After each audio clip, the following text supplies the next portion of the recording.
Thanks for joining us on the Wolverine Fan Therapy Podcast. We're going to do a quick recap of Michigan's first game of the season. A very impressive victory over East Carolina, 30-3. Okay, Wolverine fans, that's how you start a season. Michigan football passes with flying colors. Looking down at some of the questions that we had to answer, I would say Michigan came out and answered them with rousing success against decent East Carolina Pirates team. East Carolina's defense was about what I expected, pretty stout up front, very difficult to run against, and so Michigan passed the ball, and J.J. McCarthy wowed us all. Let's just step back for a second with some real appreciation of just how good we have it as Wolverine fans.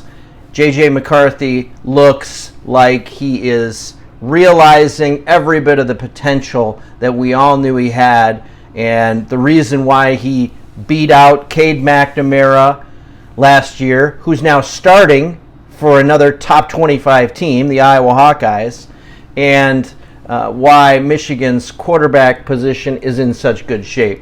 J.J. McCarthy's accuracy seems much improved over last year. So we're just going to spend a couple of minutes to gush over J.J. McCarthy and just how good he was.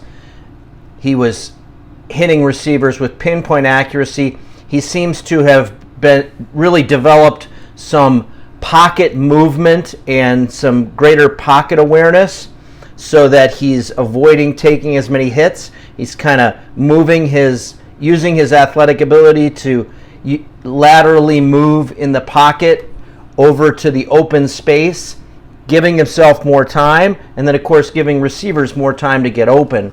The receivers also played great, and that's why Michigan won convincingly 30-3, because let's face it, the inside runs were not working. East Carolina's defensive line was quite good, and their slants and angles that they were taking were giving the offensive line problems. It was tough sledding. Only a couple of runs over 20 yards by Blake Corum most of the day.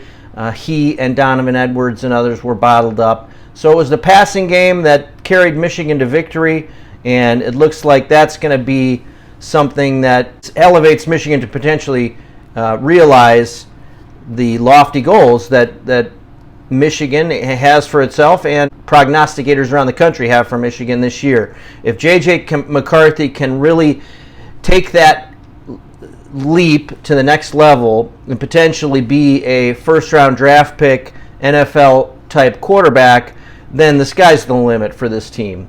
We saw it all over the field on Saturday. And then, of course, maybe just slightly less impressive. To me, J.J. McCarthy and his accuracy with passing was the most impressive thing on Saturday.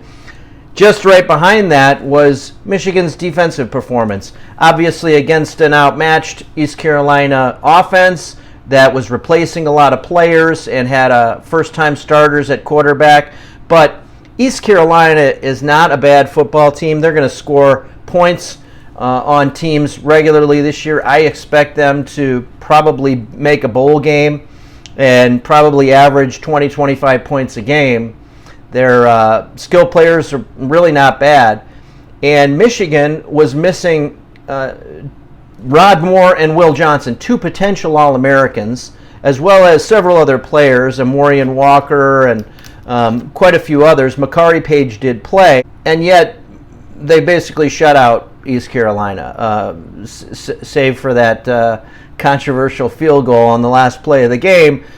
They really just bottled up East Carolina all day. I think they only made it across midfield 3 times, maybe a 4th time, but really the game was never in doubt, and that was because East Carolina just wasn't able to move the ball at all against Michigan's defense.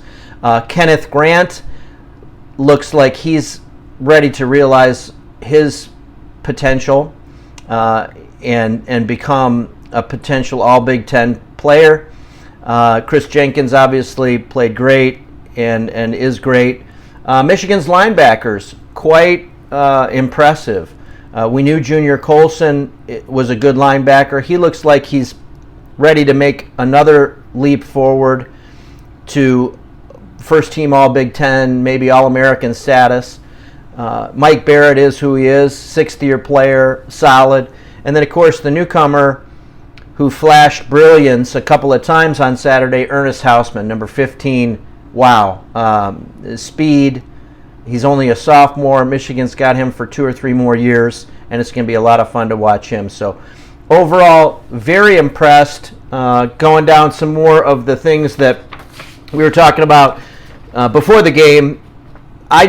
You never want to count your chickens before they're hatched. I wanted to see Blake Corum play a game in person and make sure that he's truly back from his injury, and I think we can say confidently that's the case. He's truly back to 100%, cutting, lateral mobility, taking hits, blocking, picking up blitzing linebackers. You need knee strength, and it looks like he's back to where he was before the injury. Matchup difficulties by Michigan's tight ends. A.J. Barner didn't get a catch, which was a little surprising. He was targeted a couple of times in the passing game, but Colston Loveland is the real deal. Hard to not have a pretty significant man crush on Colston Loveland. The way he can stretch a defense, how wide open he was on a couple of plays. Again, against not a bad East Carolina defense at all. He presents real matchup difficulties, especially if you've got wide receivers doing the things that Roman Wilson was doing on Saturday, Cornelius Johnson going up and athletically snagging passes. Then the DBs and safeties are going to be focused on those wide receivers, which is going to leave gaping holes for someone like Colston Loveland, who only needs a second or two to get wide open downfield. So pretty exciting potential there. Darius Clemens was somebody that I was really interested in seeing, and it looked like the freshman Fred Moore was targeted more than him and maybe featured more. I don't know if Darius Clemens' minor injuries that had been mentioned in the preseason were part of the reason for that, but looked like there were quite a few players that young players at the wide receiver position that got run on Saturday, and that should continue in the next couple weeks. The transfers on the offensive line did tend to dominate the playing time.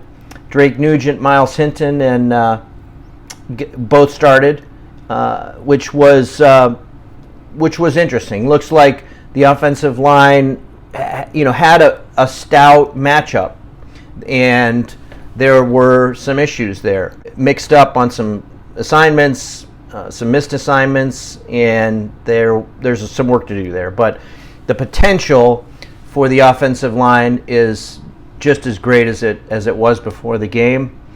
Kenneth Grant, as we mentioned, was very effective. The interior line of Michigan's defensive line is going to be fantastic. So barring injuries, but they're deep. Cam Good actually also had a really good game. Rashawn Benny got a lot of playing time, so a lot to like there. The overall play of Keon Sabb and Zeke Berry was something we wanted to look at. Keon Sabb was fantastic. I think he graded out second on the PFF Pro Football Focus rankings for players. He was tremendous. And then, of course, Mike Sainristil still doing what he does as a leader now on defense. Zeke Berry got some play, but not as much as Makari Page was able to play at safety. Backup running back, or RB3, Benjamin Hall, I think looks to be a little bit more Big Ten ready, although he and C.J. Stokes both looked pretty good, albeit in very limited action. I expect to see them quite a bit more the next couple weeks against UNLV and Bowling Green, which are not as good as East Carolina. Just wanted to give a quick recap of the game. Solid performance all the way around. Wolverine fans, these are the best of times. I think we all should just take a second to just be grateful for how good we have it with a quarterback like J.J. McCarthy, with deep lines on offense and defense, and tremendous leadership at most key positions. This team is poised for greatness this year. We got 2 pretty easy games the next 2 weeks before we get into the Big Ten season, and it's pretty exciting. I was really impressed. I had predicted 31-13 for the game prior to the game against East Carolina. Ended up to be 30-3, really 30-0, but I'm surprised. I really did not think that Michigan had any chance of shutting out East Carolina. I thought they would be able to score. This is a team that was 8-5 last year, but Michigan's defense was very impressive. So, most impressive, J.J. McCarthy. Second, Michigan's defensive performance. And then third, I'll give it to Roman Wilson with 3 touchdowns. And he's on the same page with J.J. and a knack for getting open. All right, we'll be back in a couple of days with a preview of Michigan's next opponent. Enjoy your Sunday, Labor Day weekend. Go Blue.